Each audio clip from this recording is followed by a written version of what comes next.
Nikola is a globally recognized expert in purpose-led transformation, purpose-driven transformation, advising leading family enterprises and multi-generational organizations on how to align their business with deeper values and long-term impact. Please welcome Nikola Jurisic to the stage.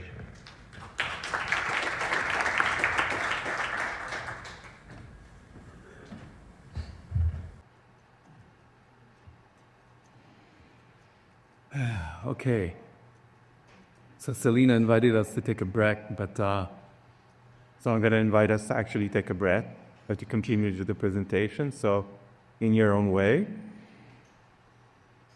take in a deep breath. Thank you. So, I'll be building on everything that's been discussed this morning, but make it very, very practical. So, how to actually become a purpose-driven business as an organization, how to become a purpose-driven family business. What are the 5 things you can actually do? What are the 5 conversations you can actually start with your colleagues in your organizations next week? So, and the bridge there will be culture. Dr. Dekai spoke about this, Selena spoke about this, many people mentioned the behavioral elements. We need to shift the culture, we need to shift the behaviors. Well, that's really the focus of my presentation, how to connect the purpose to the culture and how we behave. So, Roberta mentioned this, the data point I have is 70%. Family-owned businesses generate 70% of global wealth. Depending on the data you look at, it could be 50, 60, 70. But this is a really, really impressive number. You could say family-owned businesses are the biggest driver behind the global economy based on this number.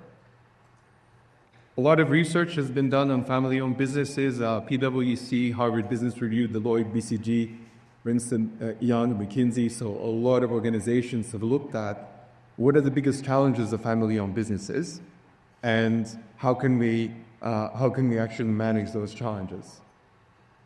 And when I look through all this research that you have here, the challenges, building trust in family, outperformance of family-owned businesses, the thing that really stood out is surface. So I'll bring in 2 quotes here to illustrate. So Deloitte in their report said, what we have found is that successful family businesses tend to have one quality in common, a sense of purpose beyond being profitable. So 70% of global GDP is generated by family-owned businesses, and the most successful ones have a sense of purpose beyond being profitable. So this is why Roberta titled or made the theme of this conference, Family-Owned Businesses. It makes a lot of sense because family-owned businesses are multi-generational. Second, third, fourth generation, many get to past the 3rd and 4th generation. Actually, the longest standing family-owned business is a hotel in Tokyo or in Japan. It's been now coming up to the 50th generation. They get around for 1,300 years. And McKinsey said our research showed that 93% of the highest performing FODs believe that their company has a clear purpose beyond creating value for shareholders. So purpose is right at the center of family-owned businesses. And whether the purpose is to sustain generational wealth for the family and support the family, support the community, support the planet, there's many different family-owned businesses are much more given to this type of thinking. And that's also a good thing because being a purpose-driven business increases your return not by 2, not by 3, but by 14 times. 14x is your return. So the outperformance of S&P 500 companies, if you compare purpose-led companies compared to non-purpose-led companies over 15 years, is 14x. So when I was in McKinsey for 14 years, we'd always speak about the organizational health index and culture drives performance. And, if you have a very healthy culture compared to an unhealthy culture, that's a 3x increase in PRS, total return for shareholders. Here we're talking about a completely different world. We're talking about 14x. So everything we spoke about when Bruno spoke about the different quadrants and how we need to move from company to ecosystem and from financial performance to multiple different goals, going from this quadrant to this quadrant increases your performance at 14x. And I think that's really, really important to anchor as, this makes really, really good financial sense.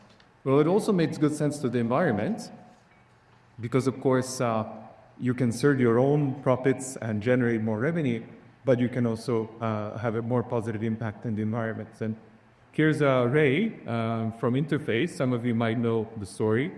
Ray was the founder of a carpet tile company that uses a lot of nylon, uses a lot of rubber, uses a lot of plastic. And he at some point said, we're destroying the environment with what we're doing. We need to climb what he called Mount S, or this is Mount Sustainability. And he always had this little cartoon character walking up to the top of the mountain. And he would say, by 2020, we have to become a carbon net neutral company, an industrial company that's using all the worst things for the environment. I mean, nylon is non-biodegradable and so on. So by having that clear purpose of climbing Mount Sustainability and then creating a culture to enable them to get there, they actually reduce carbon emissions by 82% in the production of carpet tiles. And now they're working towards generating net positive impact for carpet tiles. So the production of a carpet tile would sequester carbon, would reduce the amount of carbon being generated in the atmosphere. And that's what they're working towards. And he says culture eats strategy for breakfast, but purpose feeds culture. When people know why they are working, when the mission is bigger than profit, culture becomes a force of nature. And that's what happened at Interfile. Culture became a force of nature, and they were able to achieve extraordinary financial performance and extraordinary environmental performance. By the way, there's also more and more research that says that healthy cultures reduce the amount of chronic disease in companies. So if your company has thousands of employees, you're actually you're reducing people's cancers, different types of chronic disease, and oftentimes these are family members. You're actually creating a work environment that physically promotes physical health and reduces chronic disease. So it's purpose and culture. I use this visual because I see culture very much as the roots of organizational performance. If your culture is healthy, the roots are healthy, and you will perform.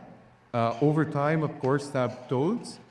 Sometimes you can achieve quickly. Sometimes, I'm sure you had many changes where different leaders came to the top of your company.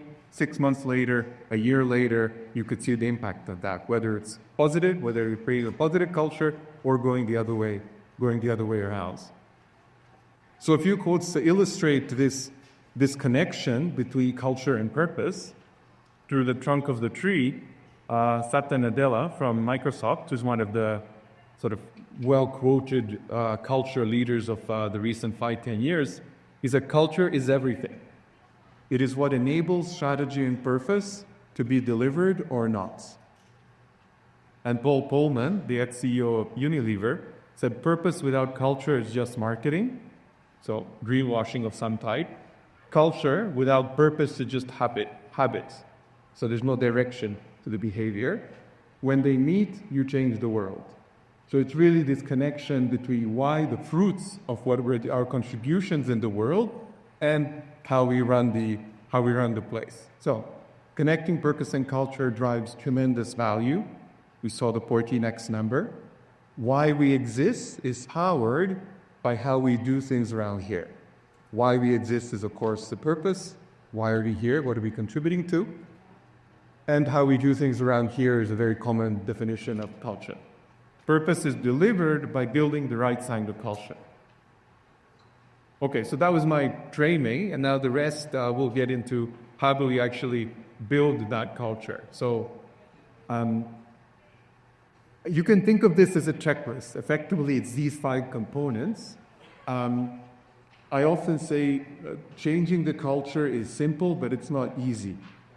It's really, really simple to say, do these 5 things and you're done. I will guarantee you, if you do these 5 things, that your culture will change, and if you do them well. And having done this work for 20-odd years, it's always the same components that keep coming at us. And if you do them 100%, your culture is there. We know how to change culture. As we said at the summits, at the IBG summit, Selena was just here. One of the main messages of the summit last year was, We know what we need to do as a world, as a civilization. The question is, why are we not doing this? So this is really the question, and of course, a lot of it has to do with inner development. And of course, inner development plays a big role into here. So it's simple, but it's not easy. You can also think of this as a CEO culture transformation checklist or a leader culture transformation checklist. If you're a leader of an organization or of keys, if you do these, if you check off these side boxes, your culture will change. So you only need to worry about these side things.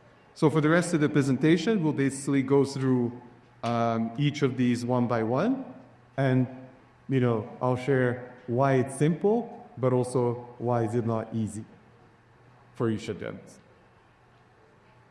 Okay, so the first is culture strategy. All organizations have strategies, performance strategies, business strategies. Everyone knows so much work has been written about strategy. Not many people talk about the culture strategy. Very rarely will I see clients or family-owned businesses say, hey, can you please come help us review our culture strategy or help us develop a culture strategy? Of course, without a strategy, we haven't even started because every strategy articulates where we are today, it articulates where we want to go, and of course, how we're going to get there. What is the journey to get there? And if we apply this now as a culture, we say we need to diagnose our current culture. We need to do some surveys, talk to employees, do some focus groups. We need to really get in the culture and understand also what are some of the trauma that have happened in the system before, what is shaping the way people are behaving actually as it is, and let's see it objectively. And then, of course, we also need to define that purpose-driven culture, or what is the culture that will drive our purpose. You can almost imagine the tree being here in the middle, so these are the roots that are helping us achieve the purpose here. So that's our aspiration. We need to, of course, articulate what that desired aspiration. Whether that's the themes or your DNA or your credo or your values or however you articulate it, it's important to articulate and write out the culture and make it very specific and concrete to specific, measurable, concrete and observable behaviors, because ultimately culture is the average of all our collective behavior. And of course, there's a culture journey to get there, and it's you can do a lot in a year, but it is a multi-year journey. And it's good if this journey, the length of this journey, matches to your business strategy. So you have the business strategy of 8 years, your culture strategy should be 8 years. Your business strategy is 4 years, your culture strategy should be 4 years. So the horizons are mapped. So you can say that's pretty simple, but who's actually going to do it? Is it the CEO's responsibility?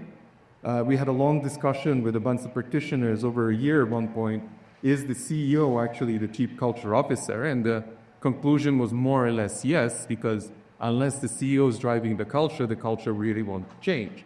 But there's also the chief communications officer, the HR people. There's the sustainability people. There's all kinds of different teams and the transformation office. And so who is actually responsible? And the challenge here, the culture is actually a function. Just like HR has functional knowledge, finance has functional knowledge that come into the world over the last 60, 70 years, with a lot of people studying management, and I'm one of them doing that, by the way. I'm one of your 30% have studied management. But I didn't, when I studied management, I didn't have I had the marketing and sales stuff and the strategy stuff and the finance stuff, but there wasn't really a functional training on culture. So who really owns it? So it's a function, but often without a home. Very few organizations have an N-1 head of, chief culture officer that has a whole team under them. So that is, you could say that's pretty obvious, but then who's going to develop the culture strategy unless you have someone to actually do it? So it sort of falls through the cracks in any organization.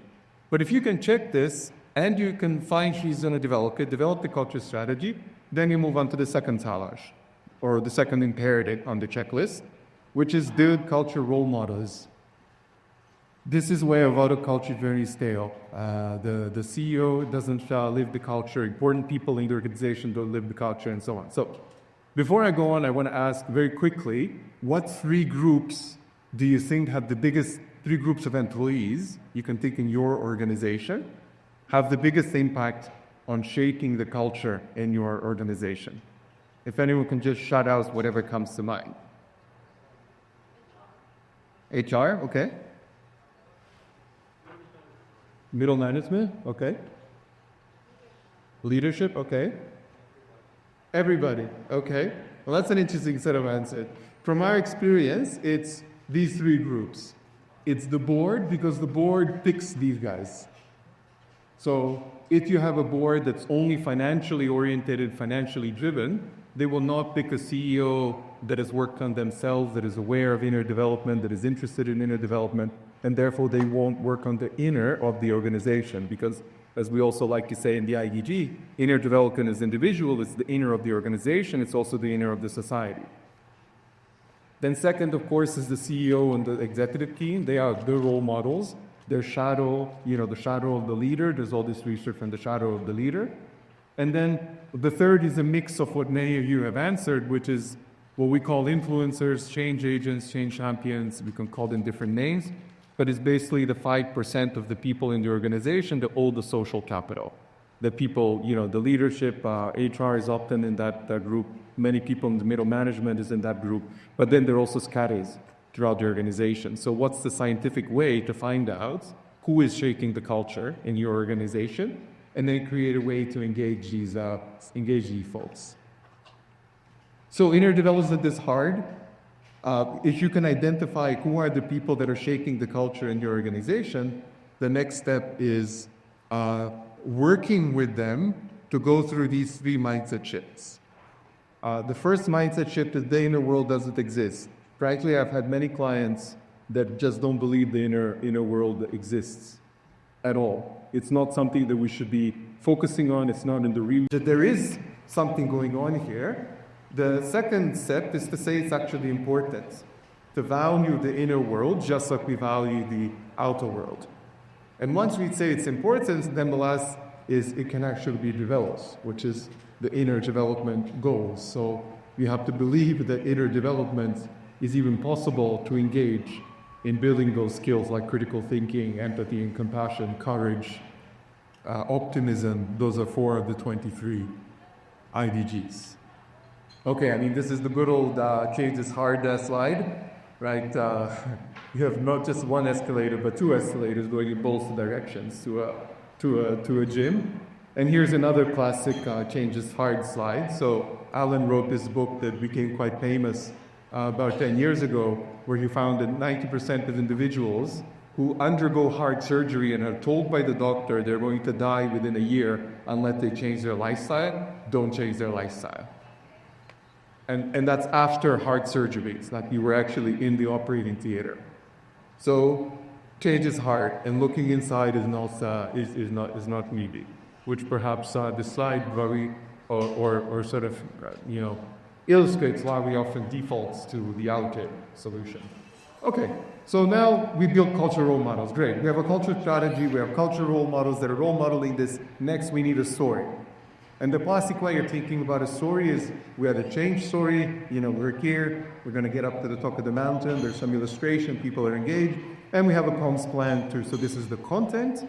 And this is how we actually get it out. So there's a sender and a receiver. In between there's a message and the channel. We get their comms plan together. Corporate comms does a great job. Everyone's happy. But the challenge is communication is you're working with humans. It's a lot more complicated. For some of the following reasons, this is not a comprehensive list by anyone. Enemies. First, you're communicating into a jungle, not a desert. People are already saying, people have mindsets, they have traumas, they have hatred even sometimes towards others in the organization. They have all kinds of ways to see the world that's different. Repetition. I often tell senior leaders, if you feel like people are stupid, they're not hearing you, that's a good sign. Say it again. So if you're repeating the same message as a CEO hundreds of times, that's a good sign. And can your leaders tell a story? You spoke about, Bruna, I think you spoke about the importance of storytelling. Can your leaders tell a story that emotionally engages people? And that's how to get the story out. It's not really the facts. So I have 30 seconds left. I'm going to go through the rest quickly. Ensuring consistent delivery is simple. There's so many tools out there, certification, PMPs, and Prince2s and ISOs and so on. But you actually need to build a culture operating model that includes the CEO and the top team, a full-time culture team, the influencer network, and your culture initiatives. And all four of these elements dance together into a culture operating model. Very few organizations I work with have a coherent culture operating model. And finally, the last step is shifting the work environment. There's so many books about the work environment and how to shift the work environment. Ultimately, you need to get all these arrows, so every single thing you do in an organization signals to employees how they should behave. And if you get all these signals in one direction, then the culture is going to start becoming coherent. So it looks a little bit like this. All of these different things are happening around the employee, and the employee is either going to feel, wow, all of these are supporting the same kind of culture, and I'm actually going to start changing my behavior, or they're not. They're talking different languages. So what can you do to build a purpose-driven culture in your organization? These are the 5 things you went through. You can actually start 5 conversations. Ask your colleagues, ask your leaders. First, how mature is our culture strategy? Do we not have one? Is it 0%, or is it 50%, or is it, how mature is it actually? Are our leaders role modeling the culture? And people will tell you, no, they're not. Sometimes, always. There's an answer, and people will have a pretty good sense to that. Are we powerfully communicating a single story across the organization? How mature is our culture operating model? And are we orchestrating all the culture-related work in one consistent, unitary direction? Thank you.